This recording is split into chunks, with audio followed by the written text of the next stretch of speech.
celebración inminente que vais a tener de la coronación canónica, y esa iniciativa de no llegar a esa fiesta de cualquier manera, sino preparándonos, como hacemos pues, en todas las celebraciones humanas.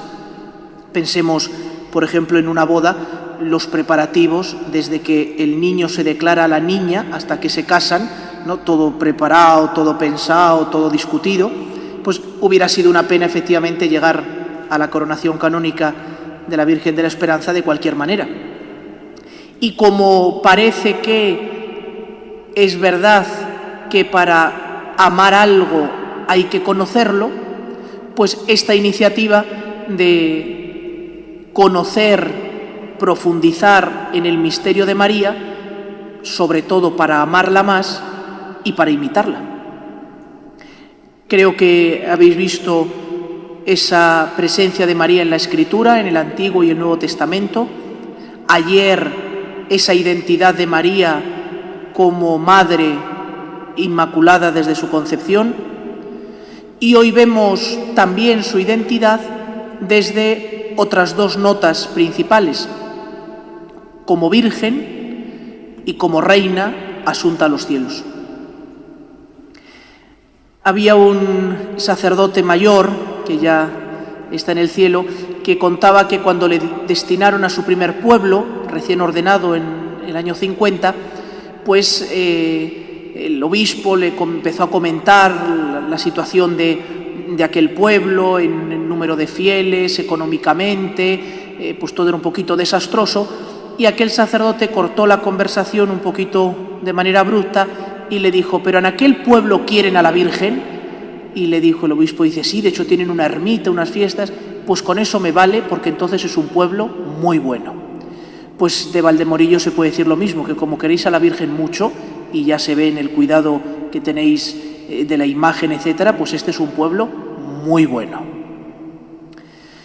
Nos detenemos hoy a considerar esos dos aspectos de María, Virgen y Reina asunta al cielo. Dividiré cada una de esas dos afirmaciones en una parte que podíamos decir más teológica, explicar qué es lo que significa, qué es lo que la Iglesia cree cuando dice que María es virgen y que María ha sido asunta al cielo, y dos aplicaciones prácticas de cómo eso afecta a nuestra vida o cómo puede iluminar nuestra vida cristiana. Fijaos que en el lenguaje castellano ha quedado de una manera extendida y popular referirnos a María simplemente como la Virgen, tomando por totalidad una de las notas características de María.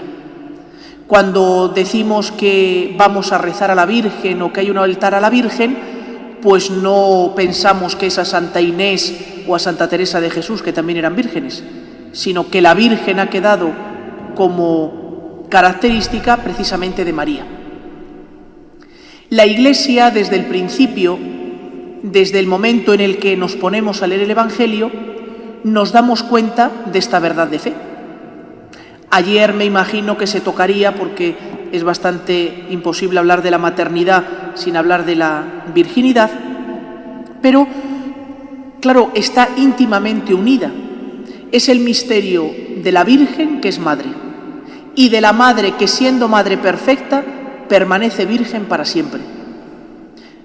En el caso de María, maternidad y virginidad no son dos verdades que se excluyen, sino dos verdades que se unen perfectamente y que se viven en una perfecta armonía. Cuando cogemos el Evangelio de Mateo y de Lucas, que nos narran la infancia de Jesús, nos damos cuenta que el primer dato que aparece de María es que concibe sin obra de varón. En la conversación entre el arcángel Gabriel y ella en el Evangelio de San Lucas aparece esa pregunta de María: ¿cómo será esto si no conozco varón? Y en el Evangelio de Mateo se nos describe de una manera drástica cómo José descubre el misterio de la maternidad de María sin que él hubiera tenido nada que ver. Pero la virginidad de María no hace referencia solo al modo de su concepción, sino que la Iglesia ha explicado siempre que la virginidad de María es antes, durante y después del parto. Si os acordáis, y si no me equivoco la tenéis, me parece que es en esta pared de aquí, una imagen de la Virgen del Perpetuo Socorro, que es un icono oriental. Los orientales lo explicitan a la hora de plasmar esta verdad de fe, poniendo 3 estrellas cada vez que representan a María. Una estrella en el hombro izquierdo, una estrella en la frente y una estrella en el hombro derecho. Siempre que veáis un icono oriental, os daréis cuenta que en todas las representaciones de María aparece con 3 estrellas. Es el modo iconográfico en el que la Iglesia oriental tiene de representar esta verdad de fe. María es virgen antes, durante y después del parto. Por eso, al adentrarnos en esta consideración de la virginidad de María, lo haremos en estas 3 partes. ¿Qué significa que María es virgen antes? Que es más obvio. ¿Qué significa la virginidad en el parto? Que a veces presenta más dificultad. ¿Y qué significa la virginidad después del parto? Que encuentra a veces alguna dificultad aparente en la Escritura. Hablando de esta triple virginidad o de este triple aspecto en la única virginidad de María, nos damos cuenta que la virginidad incluye 4 elementos fundamentales. Habla de una integridad física, no es solo una realidad espiritual. Nos habla de una ausencia de relaciones sexuales. Nos habla de una decisión libre de María de no tenerlas. Y nos habla de una motivación religiosa como donación total a Dios. Ayer, al hablar de la maternidad, se comentaría cómo la virginidad en el mundo judío no era ni algo extendido ni era algo bien visto. Tampoco era algo totalmente ausente, puesto que parece que alguna pequeña comunidad de la que se llamaban los esenios, etcétera, la que podría haber pertenecido a San Juan Bautista, etcétera, se vivía en cierto modo una vida célibe, una vida de virginidad, pero desde luego no era algo tan extendido. El modo en el que a veces se ha explicado la decisión de la Virgen de que al modo de la virginidad cristiana ella habría hecho un voto tal, quizá no sea tan fácil decirlo tan rotundamente, pero desde luego tampoco se puede excluir que el modo en el que María tenía de entenderse a sí misma antes de la Anunciación era de una entrega total a Dios. Ella experimentaría en su corazón el deseo de pertenecer solo a Dios. El modo en el que eso se concretaría, el modo en el que eso se había de vivir, pues lo desconocemos porque no nos lo recoge el Evangelio. Y el único dato que tenemos es cuando ella le explica a San Gabriel: ¿cómo será esto si no conozco varón? El verbo que está detrás de ese conocer no solo habla de un pasado, es decir, no he tenido relación con un varón, sino que tampoco tengo la decisión de tenerla. Por tanto, ¿cómo será ese misterio de la maternidad?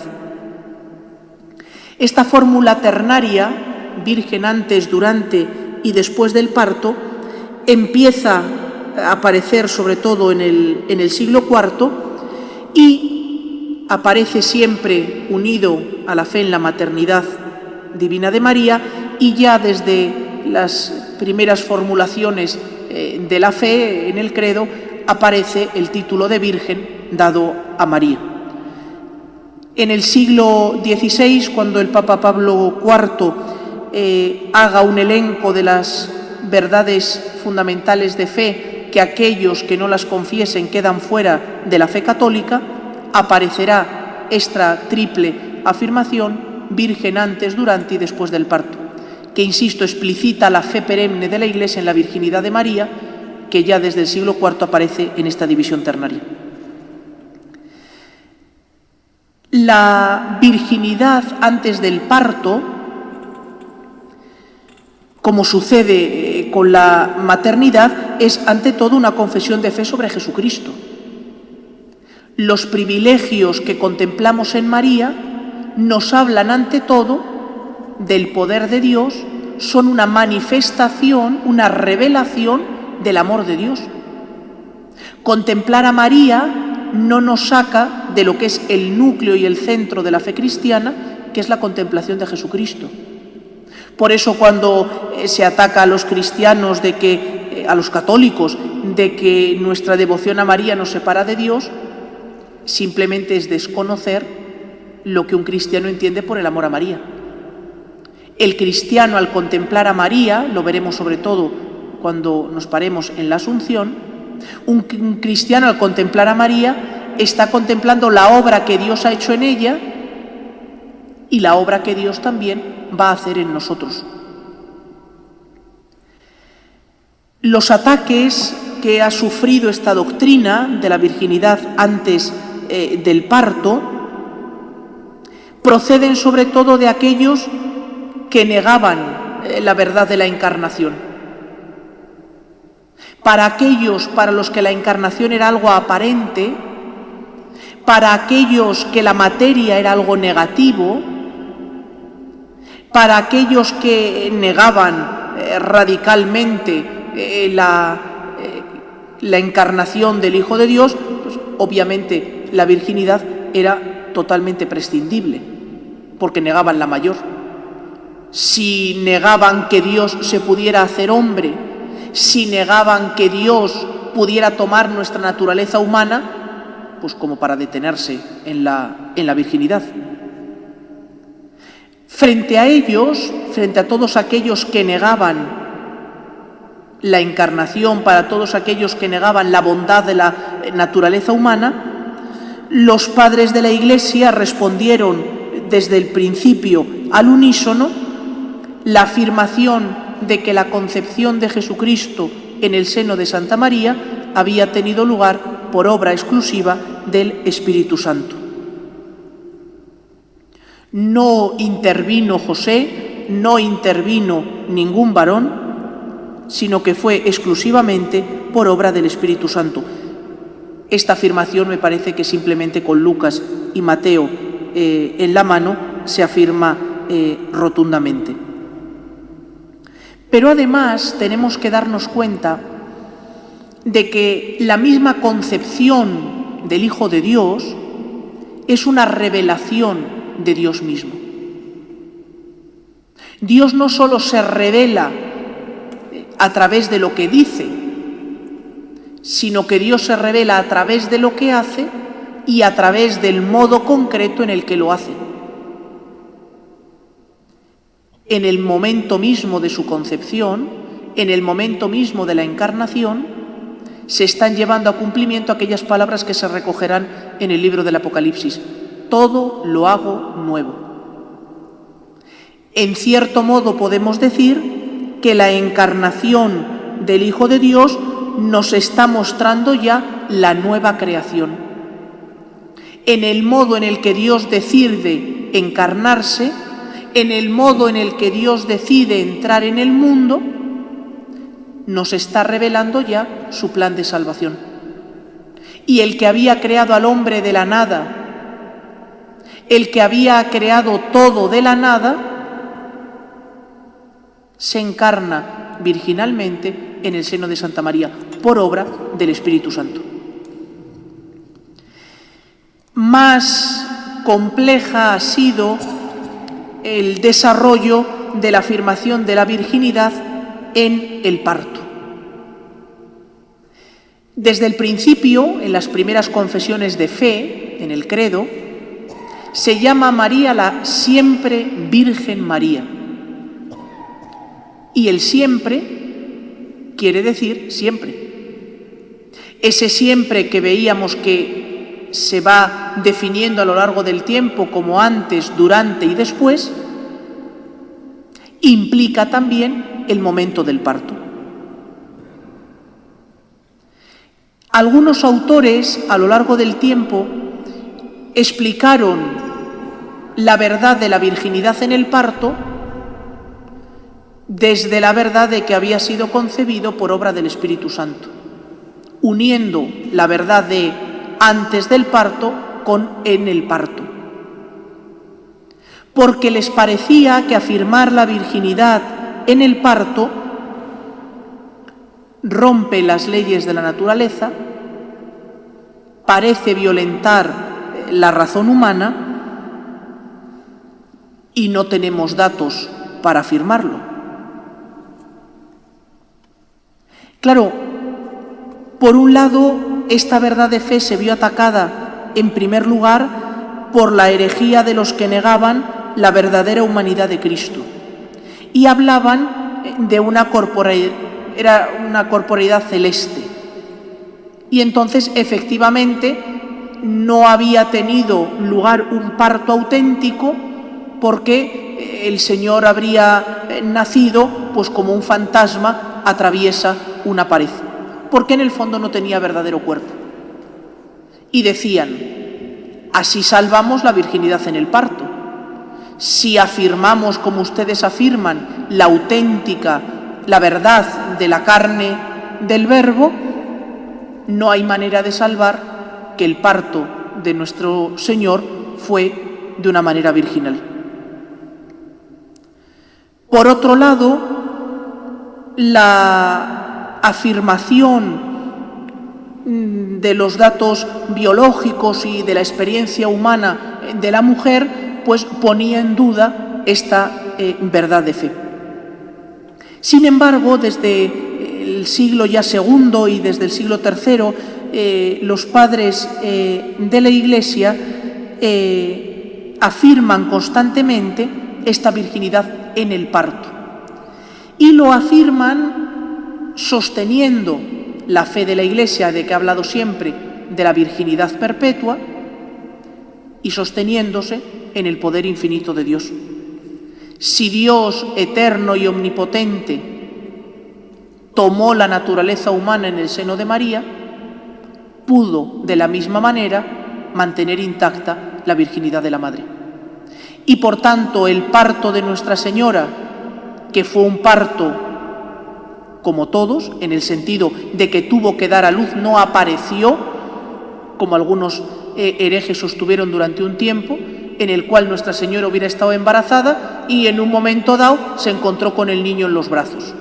Pues no, sino que fue un parto, tuvo que dar a luz al hijo y quizá los más mayores, y los más mayores tampoco demasiado, porque yo todavía lo estudié en el catecismo, cuando se preguntaba aquella pregunta del catecismo, ¿cómo fue el nacimiento de nuestro Señor Jesucristo?, se respondía, como un rayo de sol atraviesa un cristal sin romperlo ni mancharlo, así salió nuestro Señor Jesucristo de las entrañas purísimas de Nuestra Señora, dejando íntegra su virginidad.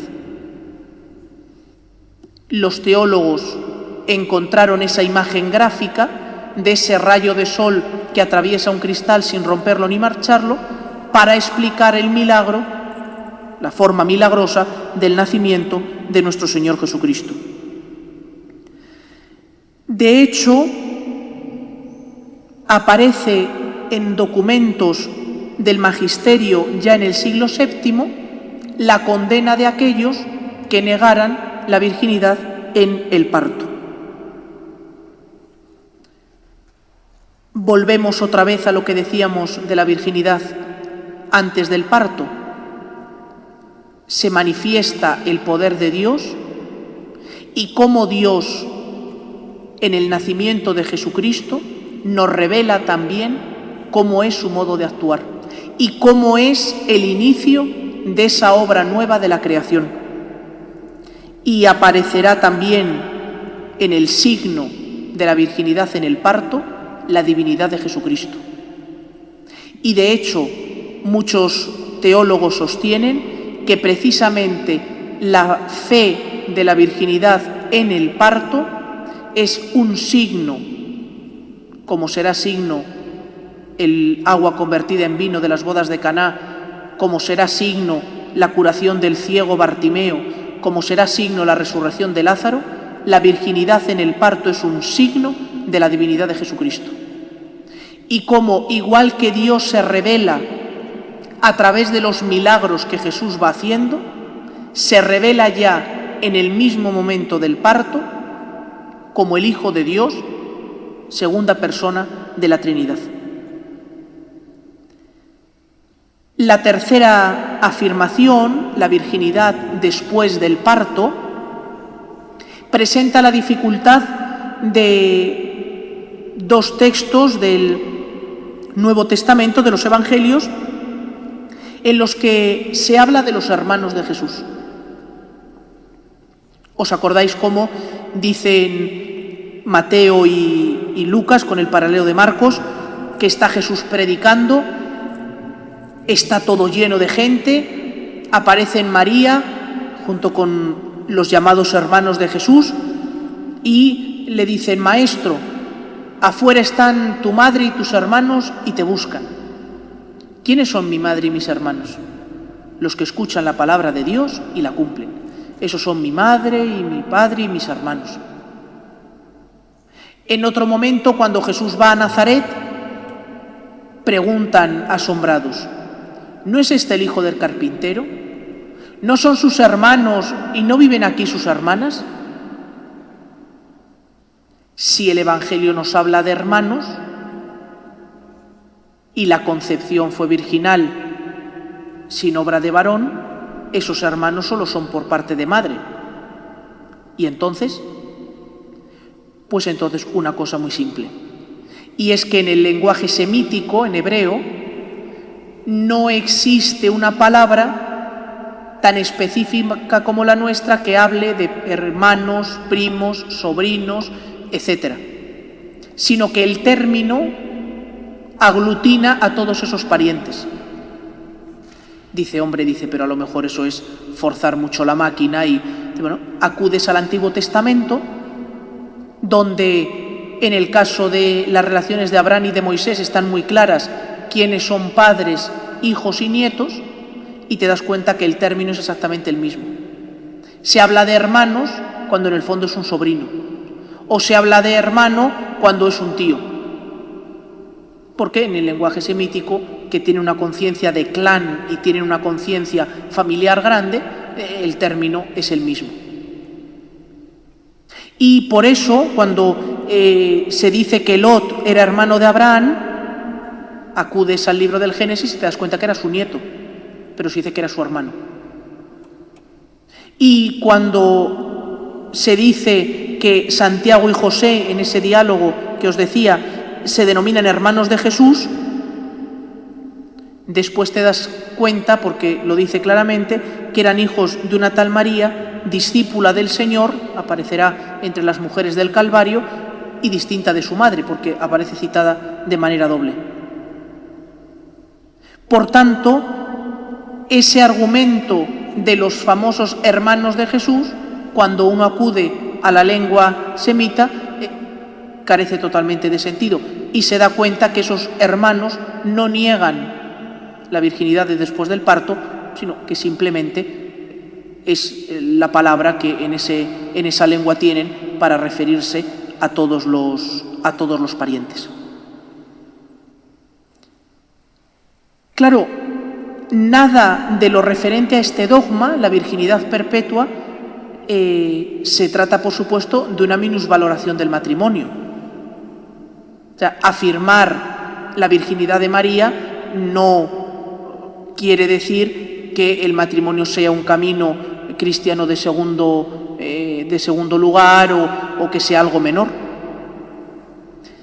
La virginidad de María, antes, durante y después del parto, me parece que nos sitúa a cada uno de nosotros en dos aplicaciones muy prácticas. En primer lugar, en la capacidad que el corazón humano tiene de querer.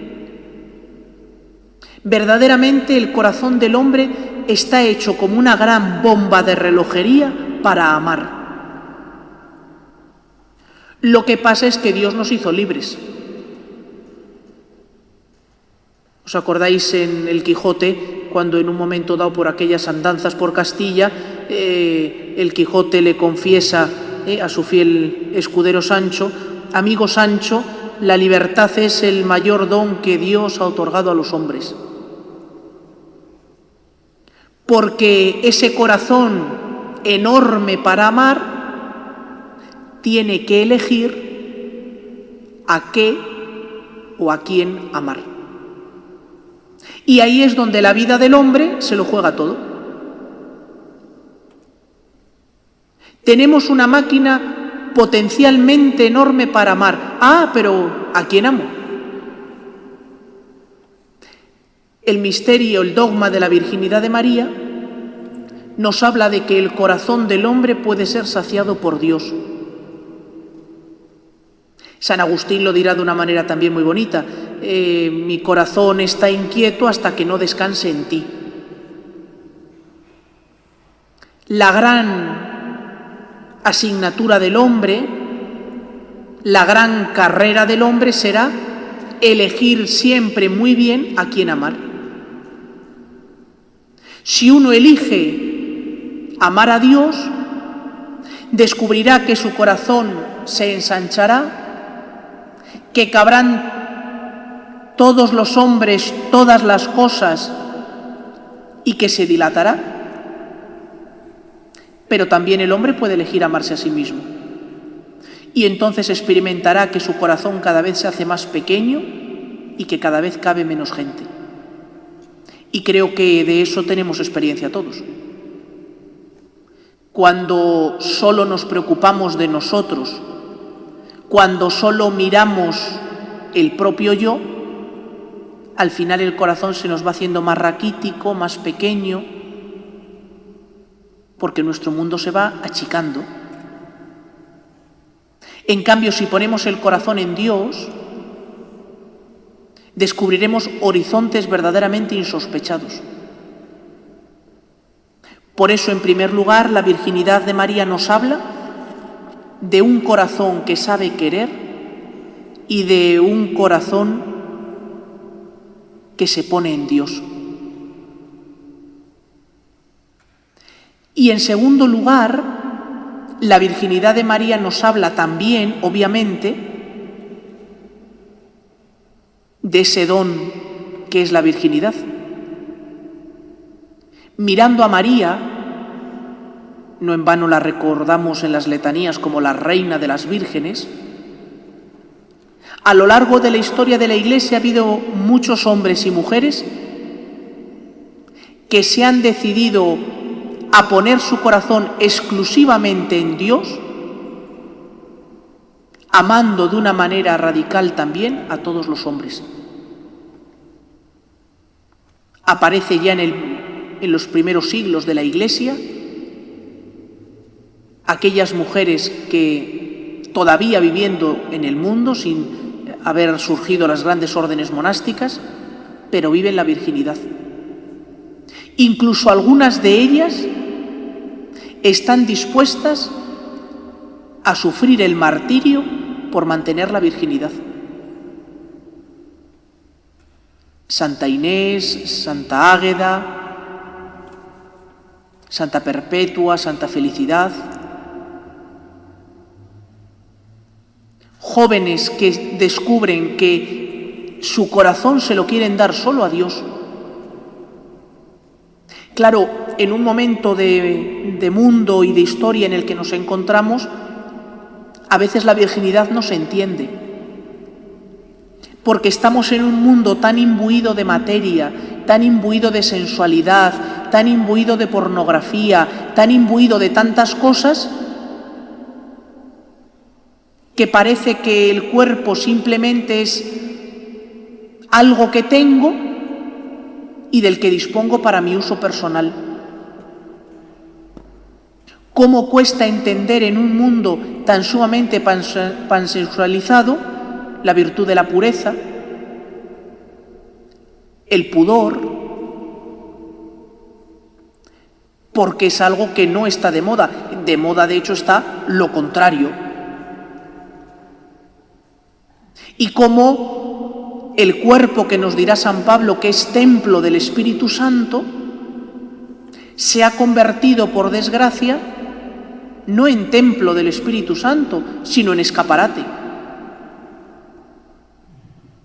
Y sin descender mucho, pero creo que todos nos damos cuenta del momento en el que estamos viviendo.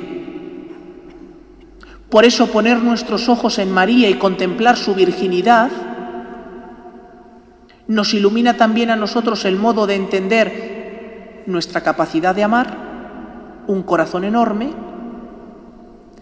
pero también a la vez de la belleza del cuerpo, de cómo el cuerpo refleja también, lo veremos en la Asunción ahora, la belleza de Dios, pero como ese cuerpo tiene también sus propias reglas. Es cierto que a veces la virtud de la pureza se ha convertido como en una especie de martillo que nos acusan a la Iglesia de estar continuamente repercutiendo. Pero es que nos va mucho en ello. Porque resulta que el cristiano valora el cuerpo humano. Para un cristiano el cuerpo no es simplemente un revestimiento del alma, que para que no vaya el alma corriendo, pues Dios no dio un cacho de piel.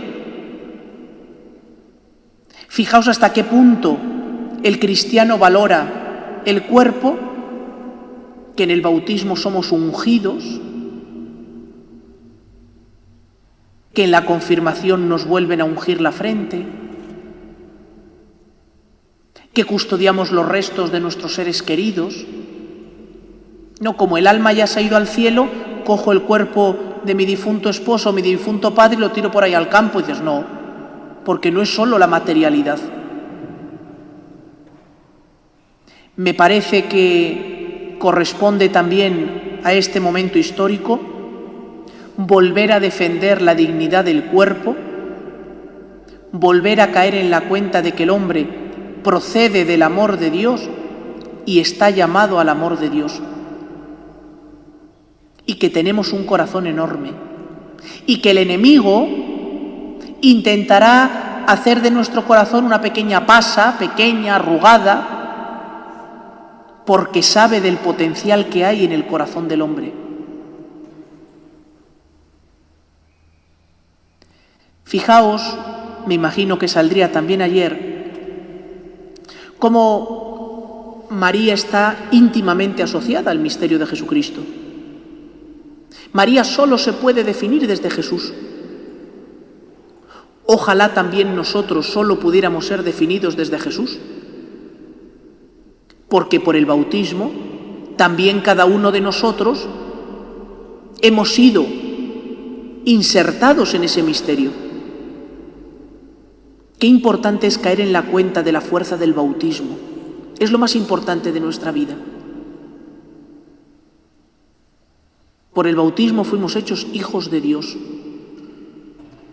María, que queda definida desde Jesús, le acompaña a lo largo de toda su vida. María ha sido elegida como Madre de Dios. María ha sido preservada del pecado original, le acompaña durante su vida, le acompaña en el momento último del Calvario. Este domingo Pentecostés la vamos a ver reunida con los apóstoles en la espera del Espíritu Santo. Y después, el Evangelio guarda un reverente silencio de qué es lo que sucedió. Los evangelios apócrifos nos intentan explicar algo, y en Jerusalén se venera desde los primeros siglos del cristianismo lo que los ortodoxos llaman la tumba de María, los católicos junto al cenáculo la dormición. ¿Qué es lo que sucedió? El pueblo cristiano entendió desde el principio que María, porque había vivido tan cerca de Jesús y porque había sido tan íntimamente unida a su misterio, su muerte fue de una manera distinta. Entendieron que María había sido llevada al cielo. Primero lo entendió el pueblo, como sucede a veces tantas veces, y después de madura reflexión y de profunda oración, la Iglesia lo definió como dogma. Es el último de los dogmas proclamado el 1 de noviembre de 1950 por el entonces Papa Venerable Pío XII. No es que empezara a ser verdad en aquel momento, lo veréis ayer con la Inmaculada Concepción, sino que la Iglesia sanciona lo que se venía creyendo desde el principio. Lo que enseña este dogma, y aparece muy claro en la promulgación en la bula pontificia, es que la Beatísima Virgen María, Inmaculada, terminado el curso de la vida terrena, fue asunta en cuerpo y alma a la gloria celeste y hecha semejante a su Hijo, que resucitó de entre los muertos y recibió anticipadamente la suerte de todos los justos. La declaración dogmática no se metió en la cuestión de la muerte, no se sabe. ¿Murió o no murió? ¿Murió, fue enterrada y asunta a los cielos? ¿O se durmió? ¿O Jesús vino, el Señor vino a buscarla? No lo sabemos. Terminados los días de su vida mortal, de su vida terrestre, fue asunta en cuerpo y alma a la gloria celeste. Distinto al misterio de la ascensión que hemos celebrado este domingo, en el que Jesucristo, porque era la segunda persona de la Trinidad y Dios mismo, ascendió por la propia fuerza de Dios, que era Él, a la gloria del cielo, María fue llevada. Lo tenéis aquí detrás de mí en este retablo precioso, dedicado precisamente a este misterio, cómo la Virgen es llevada por los ángeles al cielo. Cuando el Papa Pío XII escribe la bula de promulgación del dogma, fundamenta esta verdad de fe en parte en la Escritura, no en el misterio, porque no aparece el texto de la Asunción, pero sí apoyado en textos de la Escritura y en los padres de la Iglesia, que ya desde el siglo II afirman la unión de María, la famosa nueva Eva, que habrá salido estos días, sobre todo en la primera charla con ocasión del Antiguo Testamento, con Cristo, nuevo Adán, y cómo en esa lucha con el diablo que aparece en el protoevangelio de Génesis, la victoria sobre el demonio, que es la resurrección de Cristo, nuevo Adán, tiene que tener su correspondencia en la nueva Eva con la asunción de María al cielo. Es un texto precioso de San Germán de Constantinopla, en el que se habla en la bula, junto con otro texto de San Juan Damasceno, de las famosas conveniencias. Convenía que la que había llevado en su seno al Hijo de Dios no conociera la corrupción del sepulcro. Convenía que la que había sido asociada a los dolores del Hijo participara de su gloria.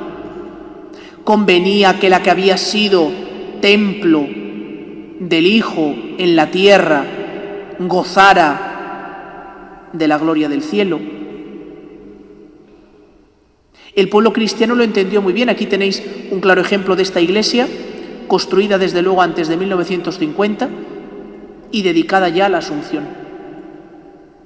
Quizá algunas de las más veteranas aquí, no mayores, sino veteranas, ¿os acordáis cuando entrabais en muchas de las congregaciones marianas, las famosas hijas de María, previa a los años 50, se hacía el famoso juramento asuncionista? Y es que se juraba defender el dogma de la Asunción, la verdad de la Asunción, entonces no era dogma. Igual que se hacía el juramento inmaculatista en las universidades españolas en los siglos XIV y XV, se hacía el juramento asuncionista. Por eso, con qué alegría recibió el pueblo cristiano en 1950 la promulgación del dogma de la Asunción. Terminados los días de su vida mortal, fue asunta al cielo. Es verdaderamente llamativo acudir a textos del siglo VIII, del siglo X, del siglo XV, en el que se habla de la Asunción de la Virgen. Cómo los autores tenían claro y no les entraba en la cabeza otro modo que la Virgen participaba ya de la gloria del Hijo.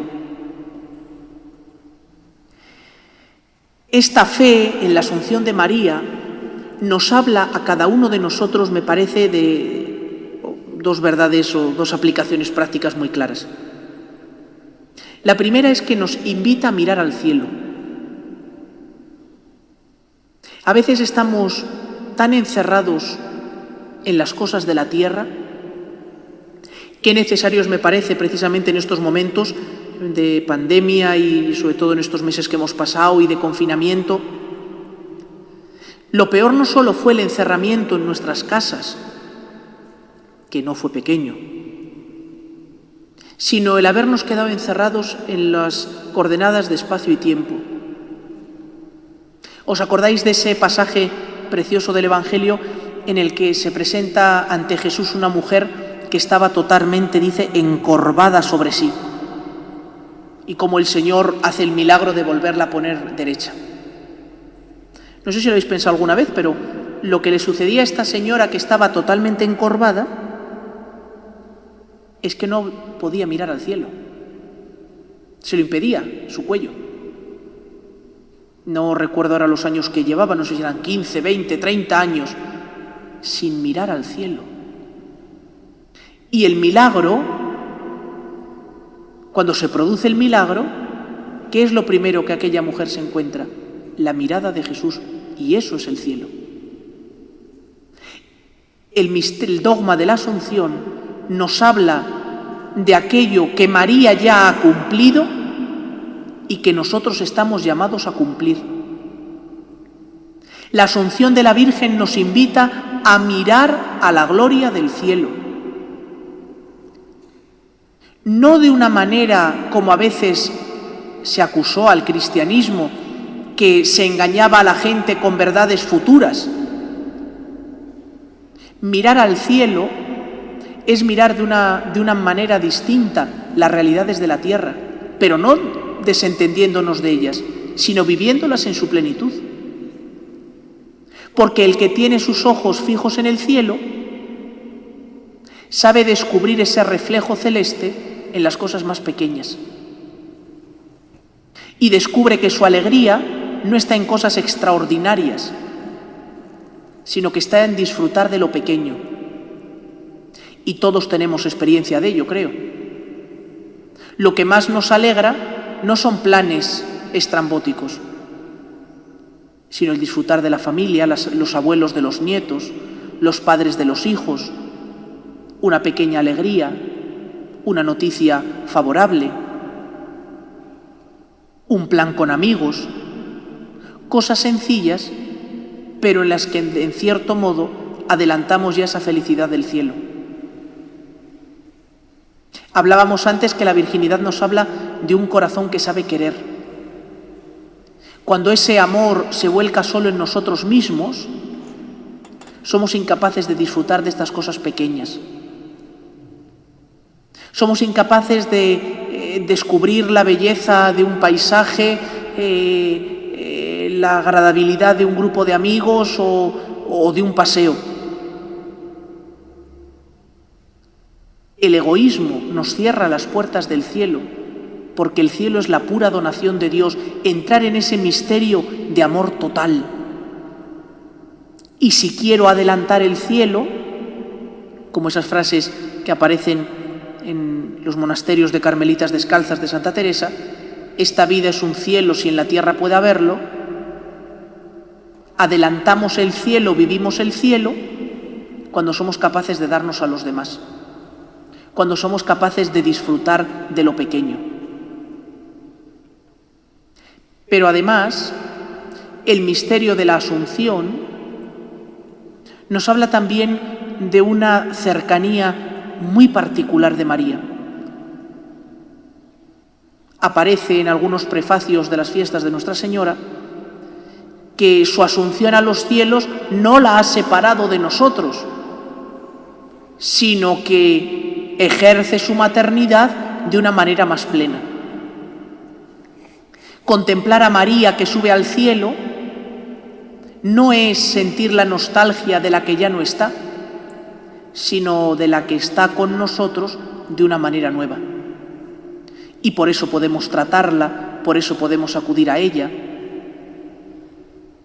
Por eso se levantan iglesias en su honor, se coronan sus imágenes, se acude a ella, se la invoca. No existe un cristianismo auténtico que no sea mariano. No ha existido en la Iglesia ni un santo que no haya sido muy mariano, de una o de otra manera. Algunos han destacado efectivamente de una manera muy radical por su devoción a la Virgen. Algunos han escogido como camino de santificación precisamente la imitación a María, sabiendo que María es la obra maestra de la Trinidad. Acudir a María en nuestras necesidades, invocarla en nuestras alegrías, apoyarnos en nuestras dificultades. Esa maternidad de la que ayer se hablaba, que aparece al pie de la cruz como madre de cada uno de nosotros. Termino con un textito no muy largo, precisamente de cómo María, desde su asunción, se convierte en esa medianera de todas las gracias. El único mediador es Cristo, pero ella aparece, decía San Juan Pablo II, maternalmente unida a esa mediación. Acabo con este texto de un jesuita que destacó precisamente por su devoción a la Virgen y la vivencia de esa santidad mariana, el padre Tomás Morales. Por María penetramos en la esfera de lo divino, en el mundo de la trascendencia. Ella es la medianera que nos lleva a Jesús y en él al Padre. Ella nos acerca a Dios. Por ella es santificado Juan Bautista e Isabel queda inundada de gracias, pastores y magos encuentran a Dios en ella. Simeón y Ana abrazan a Jesús. Por sus súplicas irrumpe triunfante el primer milagro de Dios en el mundo, milagro de la conversión del agua en vino en las bodas de Caná. Por ella y en ella nace y sigue naciendo la Iglesia en Pentecostés. Desde su asunción, la Virgen de la Eternidad, viviendo siempre en Cristo junto al Padre, intercede como Jesús en nuestro favor. Sus hijos, que la sabemos, no cesamos de repetirle: ruega, ruega por nosotros, convencidos de que no hay una sola gracia que descienda de la Trinidad a nuestras almas que no pase por las manos mediadoras de la Virgen. Pues en estos días en los que estáis viviendo estos fiesta ya inminente de la coronación, que nos demos cuenta que la mejor corona para adornar la cabeza de la Virgen es las virtudes de sus hijos, que el mejor tributo que el pueblo de Valdemorillo le puede ofrecer a Nuestra Señora, materializado en esa corona con la que va a ser coronada la imagen, es el deseo de cada uno de parecerse más a ella. Aquella jaculatoria tradicional, madre mía, que quien me mire te vea, puede ser un buen propósito para concretar estas fiestas de la coronación. Que cuando llegue el día y aparezca coronada, cada uno desde lo profundo del corazón le podéis decir: ahora empieza tu realeza sobre mí. María asunta al cielo, coronada como reina del cielo y de la tierra, quiere ser sobre todo reina de nuestro corazón. Preguntarnos ya en estos días inminentes qué aspectos de nuestra vida están un poquito más lejos de ese reinado de María. ¿Qué hay en nuestra vida, qué aspectos o qué ámbitos en los que no la dejamos entrar del todo y que nos sepamos muy queridos por ella y que el deseo es que esa corona que va a adornar su imagen sea sobre todo, insisto, las virtudes de sus hijos, con nuestros defectos, con nuestros fallos, acudiendo a la confesión cuando metemos la pata, pero con el deseo en el corazón de disfrutar de su filiación aquí en la tierra para después, un día, disfrutar de ella en el cielo.